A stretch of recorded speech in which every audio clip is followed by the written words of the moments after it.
Applications accept की जाएंगी, registration open है, ऑनलाइन रजिस्ट्रेशन होगा। उसके बाद 3 से 7 तारीख तक हम एप्लीकेशंस की स्क्रीनिंग करेंगे। स्क्रीनिंग के बाद 10 और 11 तारीख को रीजनल लेवल पर फिजिकल इंटरव्यूज होंगे। अक्सर क्या होता है कि कोई भी बड़ा कार्यक्रम होता है, हम गुवाहाटी लोगों को बुलाते हैं या 1-2 जो मुख्य शहर हैं वहां पर लोगों को बुलाते हैं। किसी के लिए ट्रैवलिंग आसान है, किसी के लिए मुश्किल है, तो राहुल जी का कहना है कि आप उनके घर जाइए, वहां तक पहुंचिए। तो हर रीजनल डिवीजन में इंटरव्यूज हम लेंगे। उसके बाद जो फाइनल वहां से जो स्क्रीन होकर लोग आएंगे या वहां से इंटरव्यू में सिलेक्ट होकर जो प्रत्याशी आएंगे, उनको हम 15, 16, 17 तारीख को एक बड़े व्यापक स्तर पर हम फिजिकल इंटरव्यू और ग्रुप डिस्कशन करके उनका सिलेक्शन करेंगे। एक और महत्वपूर्ण बात की जानकारी मैं देना चाहती हूँ, ये केवल कांग्रेस पार्टी नहीं करेगी, इसके लिए हम एक इंडिपेंडेंट ज्यूरी बनाएंगे। हम कोशिश करेंगे कि यहाँ के जो प्रख्यात प्रोफेसर्स हैं या राइटर्स हैं या सोशल मीडिया या मीडिया पर्सनालिटीज हैं, वो हमारे सिविल सोसाइटी एनजीओस के जो लोग हैं, वो हमारे इस प्रक्रिया का हिस्सा बने। 3 से 5 मेंबर्स की इंडिपेंडेंट ज्यूरी हो, हर रीजनल डिवीजन में भी और उसके बाद प्रदेश के स्तर पर। और इसके बाद एक सबसे महत्वपूर्ण बात मैं आप लोगों से करना चाहती हूँ। आज 17 नवंबर है, कल 18 नवंबर है और जुबिन दा का जन्मदिन भी।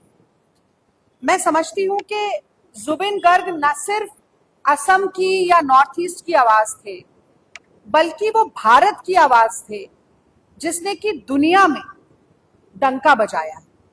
और ऐसा क्यों हुआ, ये भी मैं थोड़ा सा बोलना चाहती हूँ। मैं एक बार उनका इंटरव्यू पढ़ रही थी तो उसमें मैंने देखा कि वो कह रहे थे कि मेरी कोई एक जाति या मेरा कोई एक धर्म नहीं है, जिसके दिल में प्यार है, जिसके दिल में मोहब्बत है, उससे मेरा गाना रिलेट होता है और वो मुझे अपना समझता है। और मैं, अगर आप मुझसे व्यक्तिगत तौर पर पूछें तो मैं जुबिन दा की इस बात को, जो कांग्रेस की विचारधारा और खासतौर से जो राहुल गांधी जी की सोच है, मैं उससे जोड़ती हूँ। क्योंकि हमारे नेता भी मोहब्बत वाले नेता हैं, आप सब जानते हैं इस बात। कन्याकुमारी को कश्मीर से 4000 किलोमीटर चल के राहुल गांधी जी ने मोहब्बत के फेविकोल से जोड़ा और ये पूरे देश ने देखा। तो एक तरफ जहां हम जुबिन जी के गीतों में देखते हैं कि प्यार है, मोहब्बत है, कोमलता है, अनुकंपा है, दूसरों के लिए संवेदना है, वहीं पर अन्याय के खिलाफ, गलत बात के खिलाफ आक्रोश भी है, गुस्सा भी है। और इसका जो समन्वय है वो कहीं ना कहीं उनके गीतों में उभर कर आता है। तो हमने देखा कि असम के लोगों का जीवन संघर्ष उनके गीतों का, उनकी आवाज का हिस्सा है।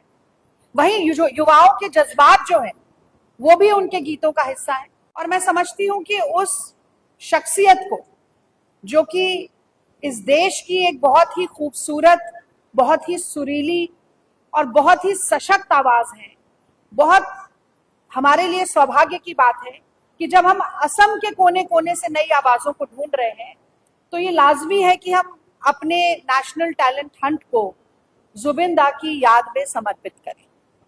We want to dedicate this entire program of National Talent Hunt to the memory of the legendary singer Zubin Garg। और इसी के साथ एक बात मैं ये बस कहकर हम लॉन्च शुरू करेंगे कि हम जो हिंदी भाषी लोग हैं, जो हम हिंदी हार्टलैंड से आते हैं, या अली ये कहा जाता है, उनका सबसे मशहूर गाना है। पर मुझे उनका एक और गीत है, जाने क्या चाहे मन बावरा, वो मुझे बहुत पसंद है। मुझे लगता है बड़ा फिलोसफिकल गाना भी है। दुख के समय में जब आदमी निराशा से घिरा होता है, कैसे आशा की उम्मीद, कैसे विश्वास, कैसे एक नई रोशनी ये गीत जगाता है। मुझे लगता है वैसे ही जुबिन दा का पूरा जीवन था। असम में कई तरह के संघर्ष हमने देखे, वो फिर हम किसी और दिन बात करेंगे। पर उसके बाद उससे कैसे उभर कर आना है, कैसे उस अंधेरे को जीत कर एक नई रोशनी लानी है, ये जुबिन दा ने पूरे असम के लोगों को सिखाया, पूरे देश के लोगों को सिखाया।